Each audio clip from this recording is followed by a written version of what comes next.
All right, so welcome in everyone to our first live show of 2022. Hopefully you guys had a great one for 2021. I know it was hopefully not too bad of a year. I think it was an up and down year, but definitely one that we are going to match in a big way on the upside. My name is Paul Barron. Welcome back to Tech Path. Today's topic is one I think we will love, you will love, especially if you're covering the space of NFTs. And that is NFTs going mainstream in 2022. And one of the reasons that all of this really applies to how crypto and also just in general blockchain gaming, play to earn, NFTs, digital assets, all this is going to really come to a head and move into where we'll see mass adoption. That's the big question. Is a lot of people are looking at some of the key things that have to happen for mass adoption to become reality. Now, one of the things that most everybody is looking to is AAA gaming. And when you think about AAA gaming, you're going to talk about companies by the name of Square Enix. This is the letter from the president of Square Enix. And really what he got into was pretty bold, I think, in the sense of all the things that are happening within the metaverse and just the pushback in general that we are getting into. And that is something I think that we will continue to see more and more of, is more AAA game and also traditional companies that are trying to make that bridge or that leap into blockchain, whether it's a play to earn aspect or an NFT application inside blockchain, whether that's entertainment. We'll talk a little bit about that today and where all this could be going. But in his memo, Metaverse was a hot topic 2021, inspiring a lively global conversation, first about what Metaverse is and then kind of what's going to happen, including business opportunities that it's going to present against the backdrop. Facebook obviously changed its name to Meta.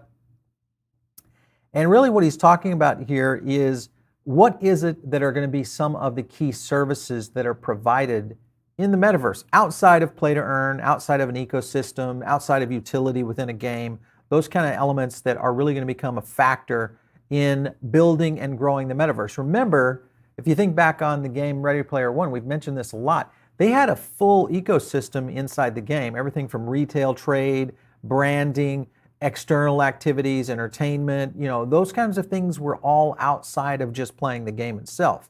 So it is kind of a little bit of a winter wonderland that the metaverse is in the midst of creating. And I think that is where a lot of these executives are trying to pull and push to get in there. Here he goes on to say, 2021 was our NFT non-fungible token. The advent of NFT using blockchain tech significantly increased the liquidity of digital goods, enabling the trading of a variety of such goods at high prices, sparking conversations world over, yada, yada. The point he's saying here is that digital goods are going to become one of the biggest areas of growth in the metaverse, and how this is all going to play into gaming is going to be a very, very key element. His last couple of items here, in the AI space, we established Square Enix AI and Arts Alchemy Company, and this, of course, is kind of their effort to move into this layer. They're also exploring potential efforts in the cloud space from two primary perspectives. The first being leveraging cloud tech to distribute content, and then the second being developing content that offers customers new forms of excitement, enabling the cloud's attributes. In essence, I think that means NFTs moving into the place. Trends continue to believe, he thinks that content will be more accessible. It's going to be more likely that customers discover enjoyment and gain new touch points. And again, his argument here really boils down to this, and that is that we're talking about two different factions that have essentially kind of positioned, not to a great extent just yet, but have somewhat positioned on opposing sides. One is the existing gamer community around the world. And when you look at the gamer community, it's massive. It is a large community representing hundreds of millions of players, and the likelihood of that evolving into a much bigger market, because many of these companies, whether you look at AAA game studios here in the US, if you look at what's happening here within Enix, the idea is that there's a much bigger market out there of people who are not gaming. And one of the reasons that most people don't game, either one, it's not fun to them, maybe there's a little bit of a technical challenge, but in a lot of cases, it's time allocation. So is it worth my time? If I'm having fun, okay, sure, I'll do that to a certain extent. But do I want to extend that and get into gaming and start spending a little bit more money on assets, things of that nature, unless it paid me, or if it was an opportunity to earn? And I think that is what he's saying, is that there's a lot of people who generally want to have fun, but for the most part, the bigger market is people that have not even come to gaming yet, and they are on their way when we see this play-to-earn evolution take place in AAA. If you look at what's happening also here with Xbox boss Phil Spencer, he's wary of and also skeptical of exploitative NFTs. So that will be another factor that we'll start to see coming into it. And what he says here is games' biggest third-party publishers like Ubisoft, EA, Take-Two, Sega, etc. are interested. None of that will matter if platforms don't agree. If Valve or Microsoft block NFTs, then publishers simply won't have a place to distribute their NFT monetized games. So we already know that Valve, Steam, has already banned NFTs as a whole. So that in essence is going to require a little bit of a mind shift, for this to occur.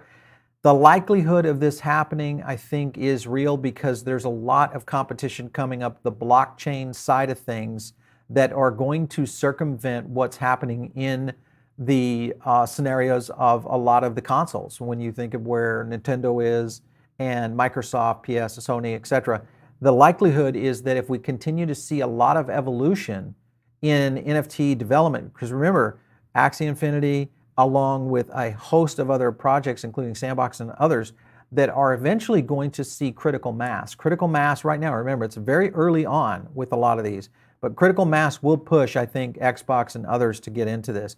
But just to give you an idea of some of the pushback that's happening, this was just a recent Twitter search on this, and you can kind of see just in general, I kindly hope the backlash from this loud overwhelming as they back off. So they're hoping that Square Enix is looking to back off.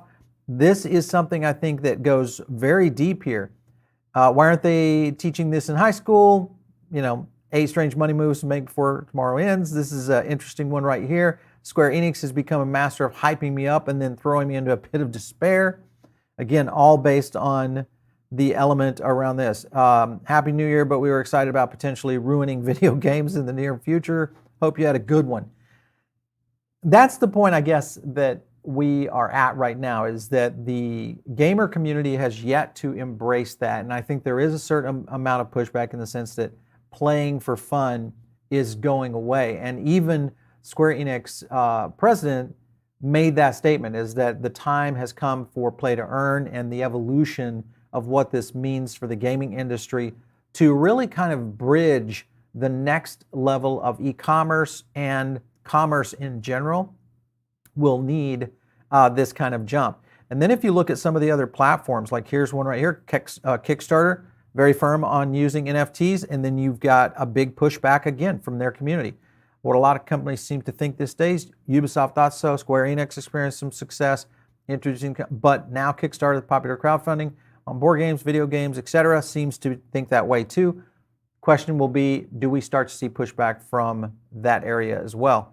Then you jump into, just as a reminder, Yosuke Matsuda basically released in his New Year message reflecting on this whole aspect, kind of boils down, starting with the Metaverse. He said Facebook's decision to come in is the key. That's really kind of the big killer aspect of this, is they will produce and create something that may get a concept outside of what we know in AAA gaming. And I think that's the whole point of why they are pushing so hard to really move in this direction.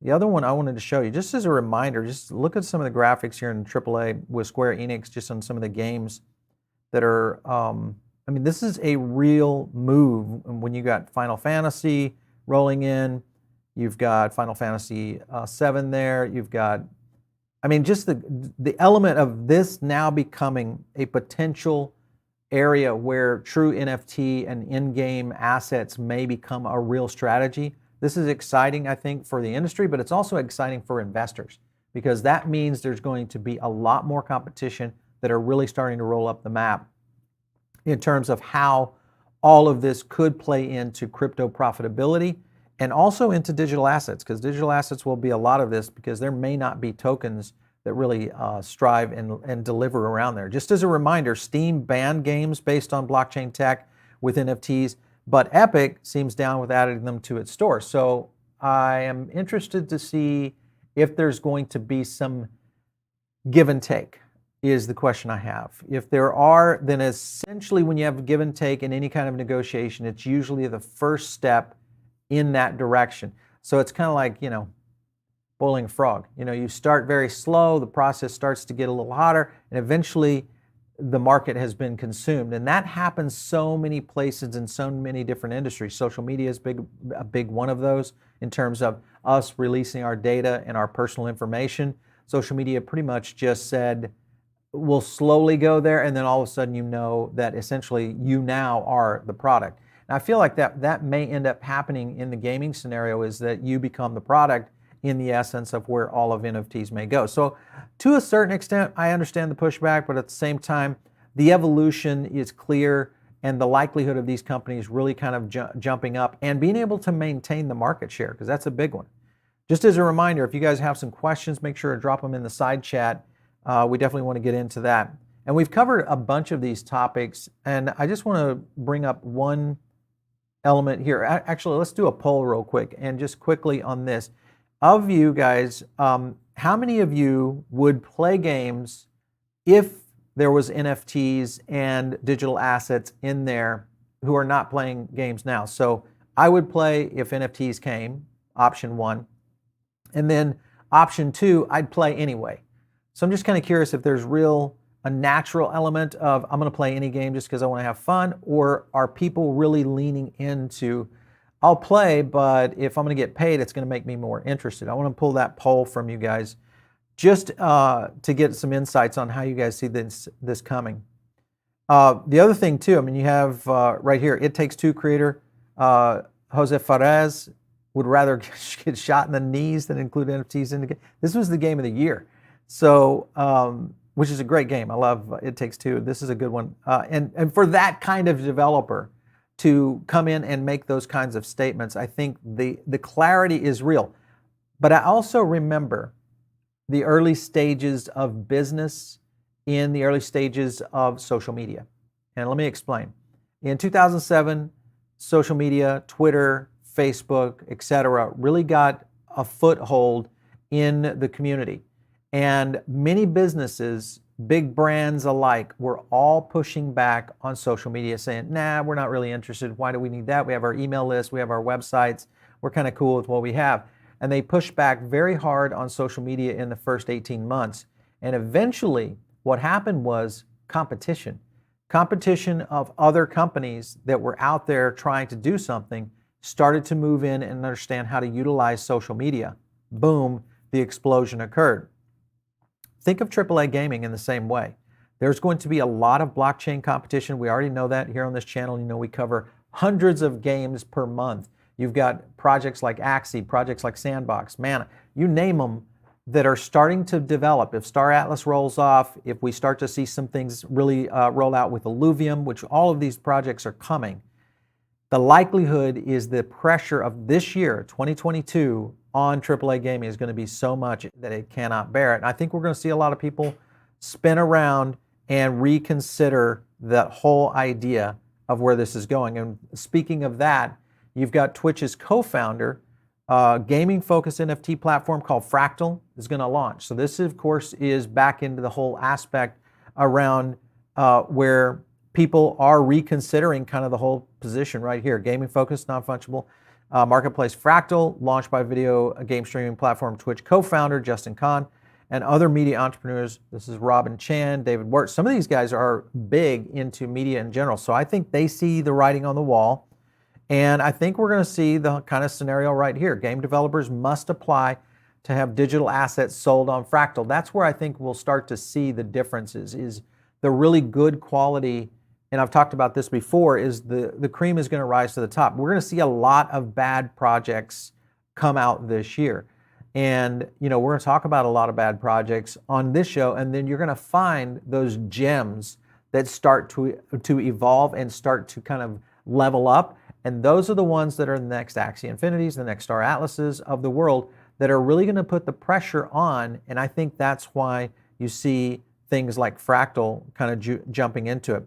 To help kick off its launch, it's partnered with Solana-based games such as the role-playing game RPG Aurori, and then RPG Genopets, and then Nyan Heroes. All these games have been on our channel before. We've talked about each one of these. And then also Solchix, which of course just recently launched under Solana. So again, this is back to the point of you're going to essentially see this moving into that mainstream. It's just one step at a time, and it's going to be going in that direction. Just to give you an idea, this is where it gets kind of interesting to me, is when Samsung Electronics unveils its 2022 micro LEDs. Guess what's in here?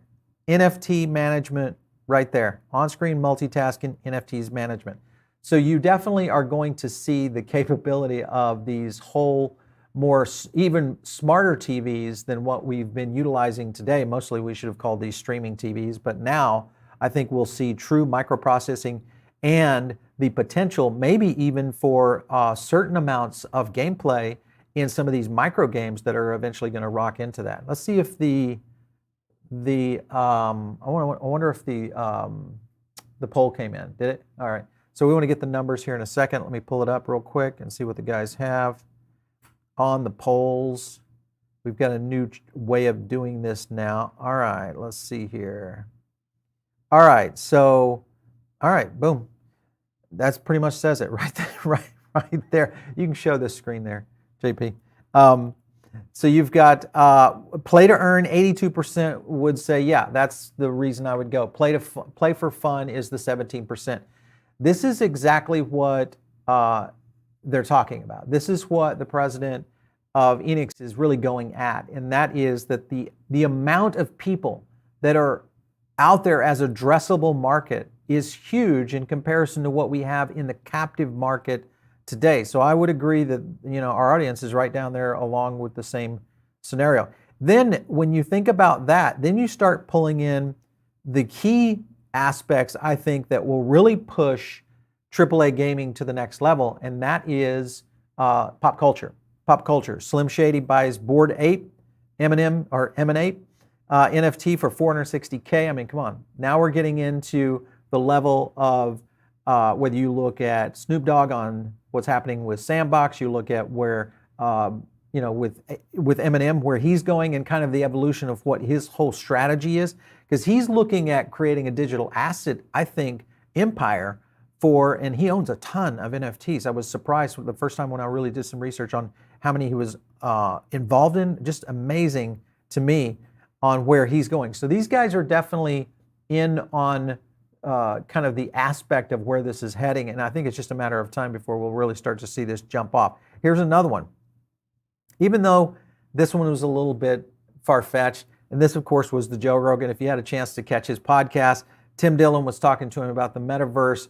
Joe was a little bit apprehensive, but kind of came around to it. I think eventually, a Rogan, whether he creates a comedy club in the metaverse, or if he starts to really understand, or puts people around him that understand how the metaverse is really kind of changing the whole dynamic within the industry, and the number of partners and players, I think, that are going to jump into this. You have Sandbox right here on this tweet saying, hey, Joe, New Year's resolution, come on in. Let's get the metaverse popping here in the Sandbox. And I think that is the whole point, is that we'll continue to see this kind of movement and really, I think, what will be the year of the metaverse and NFTs. Lastly here was, of course, Kraken says, hey, guess what? We're going to give you some loans against your NFTs. Let's take a look at what they're saying. Basically, what they're trying to look at is, as you start to develop NFT and digital assets, the company wants to handle your NFTs in addition to your crypto holdings. That's the pink section. And it's considering a loan service that would rely on NFTs as collateral. So I think this will be a big one.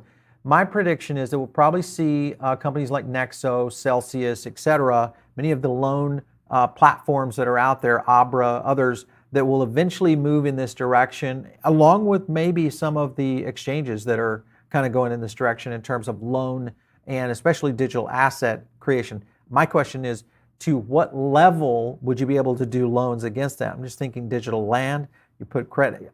I mean, the craziness that this will bring to the marketplace in terms of an economic boom will be huge. I definitely want to get into some of the questions today, and let's just jump over to a few. Just as a reminder, guys, make sure and hit the like button. You know, we love to get your feedback, mainly if we want to know if these are the kind of videos you are interested in. Are you interested more in analysis videos? Always love that, so hit some comments down below. We'll definitely get into as many of those as we can. All right, let's go in here. All right, let's talk Terry Ball art. I'm assuming you mean, is NFTs or are NFTs really going to be going the route of art? We've talked about real art going into tokenization here on this channel before. The evolution of where art might be represented in terms of real assets, I think is still yet to become a big deal. But I think this will be the year to do it, for sure, for sure. All right, so using NFT as an avatar is not a utility. Yes, I understand that completely, Jason. That's definitely not going to be the case. And I do, and we've talked about this before on the show, is that we do not think that the static JPEG or that, now there will be a handful of those, you know, projects out there that will hold and continue to, but I think those all go to zero. I think those are eventually going to be, you know, sure, they were fun. They kind of opened the eyes, I think, a lot of the industry, but once utility was made, whether it's in-game or we see other aspects of a utility aspect for NFTs use cases, all of that. Remember, NFTs are not just digital assets themselves, all right? It's also the aspect of other different types of NFT deliverables that are going to be coming. I know we had some more questions coming in. Were these, let's see if these were coming in. Okay, all right, so here's a good one right here. When will NFTs be accepted mainstream? This was a quick poll. In 2022, 49% of you said this is the year. 2023, 37% of you said next year, and then never 12%. So that's good, almost 80%.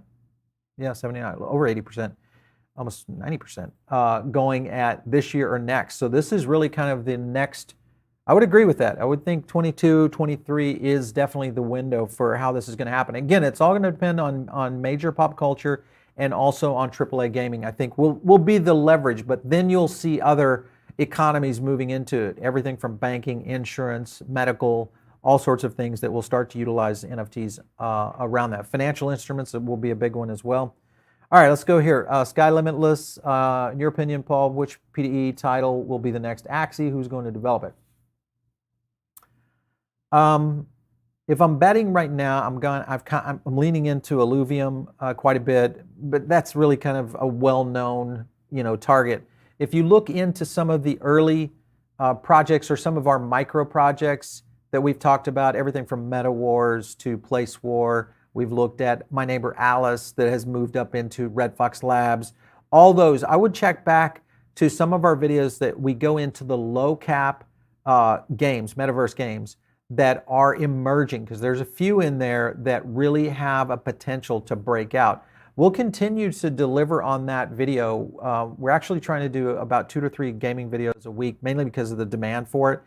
But I'm really interested. Are you guys interested in more low cap gems and analysis, or do you like to see the shuffle of kind of the blue chips? And that's like the Sandboxes of the world, etc. I'd like to know that. Just let me know in the comments if that is the case. And I can probably pull up just as a reminder right here. These were our top 20. Yeah, this was our top 20 right here on screen. And this goes from Sandbox, Gala, Axie, Decentral. We did this data array last week. Star Atlas was in there. Illuvium, obviously. Thetan Arena is one of the ones that I would say has grown really rapidly. I just don't know if it'll hold the top 10 position, but this is all based on sentiment. Place Wars is another one that is a young, emerging game that I would say maybe could continue to hold. Then you've got Blocktopia there, and then Mobox. The next 10 were the ones that were more interesting. Game Starter, which we've talked about with Dark Frontier, My Neighbor Alice, Ultra, big hit. We just had those founders on. And then Big Time, we already did a video on that. Complete digital asset play. Then you've got Alien Worlds and also Dark Frontiers rolling in, Chain Guardians, Tanks for Playing, another one you should watch out for. And then you've got Metagear and Red Fox kind of rounding up. This was our top 20 metagames by sentiment. We had pulled out some of the Metaverse Rails topics or projects just so we'd try to stay in the gaming side of things, but definitely. All right, so good. Low cap gems coming in. Low caps with potential. Low cap, low cap, low cap. Man, everybody wants low cap. All right, we're going to give you what you guys want, and that is get into the low cap gems. And those are really good because they are the opportunity. This tells me we have a lot of gamblers in the audience because these are the ones that are riskier. It's like our high risk portfolio. Totally in on that. Yes, it's the biggest one to be in there in terms of where we're going with that. And I think, wrong tab, let's make sure we're there. It is, if you guys have not checked out our high risk portfolio video, you should do that because that covers a lot of those kinds of projects that we had ridiculous gains on in a short period of time. I think it was about 90 days we ran that one. We're going to do that. And by the way, we just launched another one. We need to check back on that portfolio, see how it's doing. We are going to be adding to it, so that'll be perfect for some low cap gems to jump in. Terry Ball, Atlas is going to take some time. Yes, totally agree with that. Here's Anka Gupta. My problem with NFTs, except the land sale that are owned by billionaires, he's moving, like artists, singers, who will buy my NFTs and are there million? Okay, common man doesn't have that. I understand that. There are, in many of these cases, some of these bigger land sales, yes, they are moving. We are talking about whales that are playing with money. But I think there will be aspects of utility. Well, it's not think. I know there will be aspects of utility within these games that will be much more affordable because of the masses. So lots happening there. Listen to, thank you so much for the crypto, for the love. We love it. All right, listen to the audience, which one Paul's one. Yep, love it.